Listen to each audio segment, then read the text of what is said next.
Houve uma época em que zumbis dominaram tudo. Do mesmo jeito que filmes de super-heróis saturaram o mundo por anos, os zumbis já tiveram o seu reinado. A gente tinha filmes de zumbis como Guerra Mundial Z, séries de zumbis como The Walking Dead, aclamada até a sexta temporada, mas tudo bem. E até música de zumbi. Que desgraça! Misericórdia! Era zumbi pra todo lado e a galera consumia isso como água. Nos videogames não foi diferente. A verdade é que existiam vários jogos bons, mas depois de Left 4 Dead, nenhum realmente preencheu aquele vazio de... Cara, preciso um jogo de zumbi que seja absurdo de bom. Vieram Dead Island, State of Decay, Dead Rising... Todos legais, todos divertidos, mas nenhum chegou perto daquela sensação completa que o gênero merecia. E isso durou até 2015, porque em 2015 chegou o aclamado Dying Light.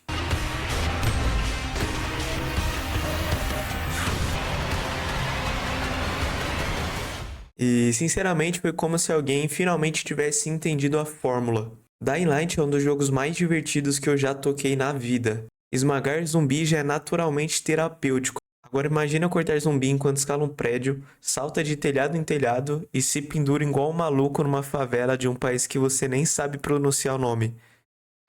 Como que era o nome daquela porra mesmo? Havana? Havana? Havaianas? Havana? O jogo é uma mistura de Left 4 Dead mais Mirror's Edge mais Dark Souls e... por incrível que pareça, funciona melhor do que deveria. Eu joguei Dying Light 10 anos depois do lançamento e ele continua extremamente divertido. Parkour responsível, combate gostoso, atmosfera única, história interessante e atualizações até hoje. Esse jogo entra fácil no meu top 10 gameplays mais divertidas que eu já joguei. Dying Light é aquele tipo de jogo que você precisa experimentar pelo menos uma vez na vida. Não é só um dos melhores jogos de zumbi, é um dos melhores jogos já feito. Deixa eu te contar direitinho porque Dying Light é tão bom e te apresentar a história dele sobre a visão sincera de um mero CLT apaixonado por jogos. E se você gostar do vídeo, dá um suporte aí pra quem tá começando no YouTube e tem o sonho de viver disso, fechou? Agora vamos escalar em Dying Light. Bom, pra começar, vamos elogiar o que merece ser elogiado. A história. A história de Dying Light eu diria que é uma das coisas mais incríveis que eu já joguei. Calma, é brincadeira, rapaziada. Obviamente não é. Sendo bem sincero, a história de Dying Light não é o ponto forte do jogo e tá bem longe de ser boa. Bem longe. Ela não é ruim, mas como eu disse, tá bem longe de ser boa. Apesar do protagonista Kyle Crane ser um personagem interessante, eu senti que a história ela muda de foco o tempo todo, tem coisas que às vezes super importam e no decorrer do jogo passa a ser esquecida, como se não houvesse mais necessidade, né? Logo no início do jogo, a gente aprende sobre a antizina. A antizina é um remédio que segura o vírus nas pessoas, né? No Dying Light, eles ainda não descobriram a cura e o pessoal que é infectado precisa ficar tomando essa antizina para não virar um zumbi. A cidade de Haran tá ficando sem esse remédio e tá virando um caos, né? É dito que milhões de pessoas vão morrer por conta da falta dessa antizina e vai acontecer um monte de merda. E aí, do nada, depois de algumas horas de jogo, isso vira assunto opcional, pô. Simplesmente eles esquecem da falta de antizina em Haran e, pô, o jogo ele vira figurante do seu próprio roteiro.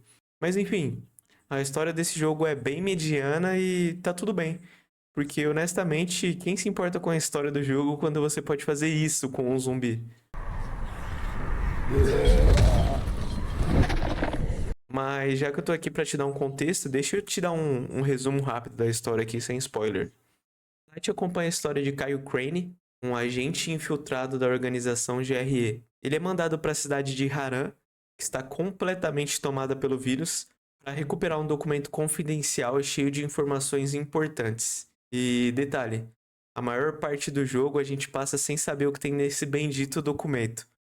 Porra, será que ninguém podia enviar esse documento via Zap, mano? Teve que mandar a gente buscar, pô. Rapaz, ele tá sem zap. Bom, assim que a gente chega lá, dá tudo errado. A gente é atacado, quase morremos e um grupo de sobreviventes locais nos salva. E, óbvio, né, pra deixar a história mais clichê, um deles morre no processo. Pra salvar a vida de um cara que tá pousando de paraquedas na cidade deles e que eles nunca viram na vida. E aí a merda tá feita. A gente agora deve a vida pra essa galera. E como que a gente agradece? Pô, básico, né? A gente faz favores pro grupo. A gente busca antizina, a gente limpa a área de zumbi, a gente resgata pessoas, protege pessoas, mata pessoas. Basicamente, a vida do cara que morreu virou algumas horinhas de serviço braçal pra gente. Com o tempo, o Crane ele vai se apegando aos sobreviventes daquele grupo, as tretas vão se escalando, Crane vai conhecendo mais gente, conhecemos o vilão, o grande vilão desse jogo, excelente vilão, eu diria. E finalmente as coisas se escalam até que a gente descobre com quem tá o tal documento e o que tem dentro dele. Mas caguei pra isso. A parte que realmente importa nesse jogo é decepar zumbis e fazer parkour como se tivesse saído de um curso do Tadala Felas. Como eu disse, a história é bem mediana, mas é suficiente pra te dar uma imersão ali no jogo e te contar um pouco sobre a cidade. O forte de Dying Light não é ser um Death Stranding da vida ou um Clair Obscur, mas sim ter uma jogabilidade absurda, divertida e viciante. Então, bora falar da parte mais interessante do jogo, a jogabilidade e o parkour.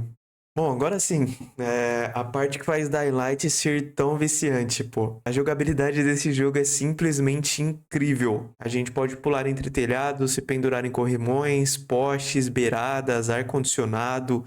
Se tiver textura, o Crane tá escalando. Agora imagina a cena. Você olha para o lado e tem uma rua lotada de zumbis. E o que você faz? Pô, no mundo real, tu sente e chora. Agora em Dying Light, você vira praticamente o Homem-Aranha e sai escalando tudo quanto é prédio pra atravessar a cidade sem tocar o chão. E isso fica mais insano quando tu pega o Hulk no jogo, pô. Aí tu vira realmente o Homem-Aranha, pô. O jogo fica, tipo, absurdamente 10 vezes mais divertido. No começo do jogo, claro que o Crane tem o fôlego de um fumante de derby azul, subiu 3 degraus e já tá pedindo arrego, mas conforme você evolui o personagem, o parkour ele vai ficando mais fluido, mais rápido e absurdamente mais satisfatório. Cada upgrade que tu faz você sentir que realmente está virando um mestre do parkour, pô.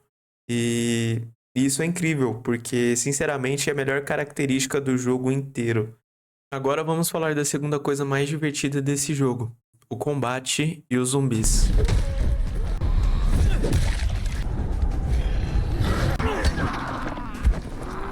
O combate do Dying Light é tão satisfatório quanto o parkour. Quando você dá uma facada e o zumbi simplesmente se parte ao meio.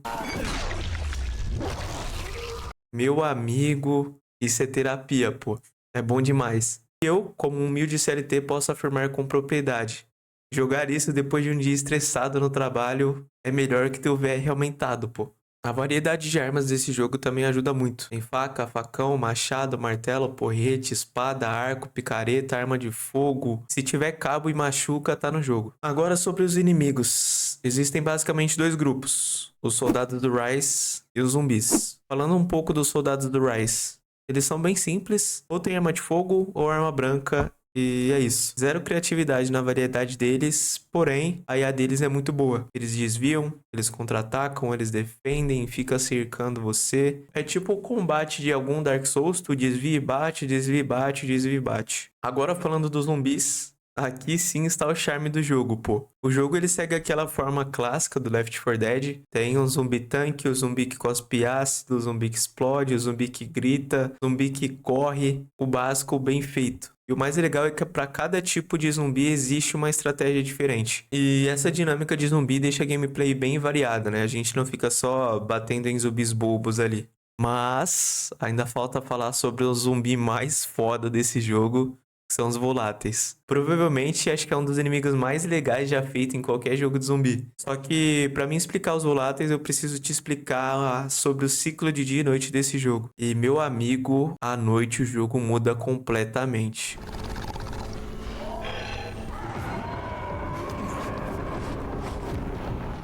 Agora deixa eu te contar uma coisa que me surpreendeu de verdade nesse jogo. Eu via todo mundo falando: ah, mas Dying Light à noite é tenso demais. Ah, à noite é impossível. E eu pensava: porra, será que é mesmo? Pô, eu duvido. Até que eu joguei e, meu amigo, à noite o jogo vira realmente outro, pô. Porque é nesse momento que eles aparecem, os voláteis. Essas porra aqui, ó. Eles correm, eles escalam, eles te caçam como se estivesse na promoção da Black Friday, pô. E lutar contra um deles deles é insanidade. E a tensão de ser perseguido por um deles à noite, puta que pariu. A noite em Daylight não é só um recurso visual ou pra deixar o jogo mais dinâmico. É realmente uma mudança no gameplay, no clima e no estilo de jogo. A cidade fica mais silenciosa, mais perigosa e mais claustrofóbica. Parece que o jogo te obriga a ficar esperto a todo tempo. E, sinceramente, é um dos elementos que torna Daylight tão incrível. Porque ele pega o medo de errar um pulo e transforma em medo de virar janta.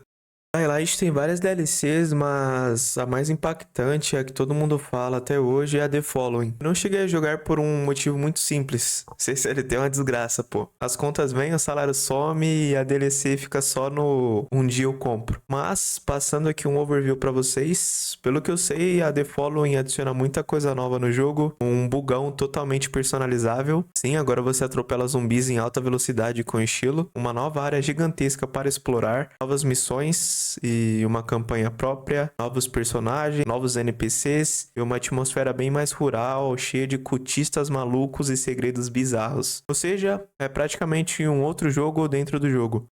Bom, e no fim das contas, Daylight é isso. Um jogo que não tenta reinventar a roda, mas entrega uma das experiências mais divertidas, intensas e viciantes que você pode ter em um game de zumbi. Ele pega tudo que funciona no gênero, parkour, combate, tensão, exploração, e mistura de um jeito tão bem feito que mesmo depois de 10 anos ele continua atual, divertido e extremamente simples. O jogo hoje, no dia que eu tô gravando, ele tá custando seus R$ 25 na Steam, tá em promoção.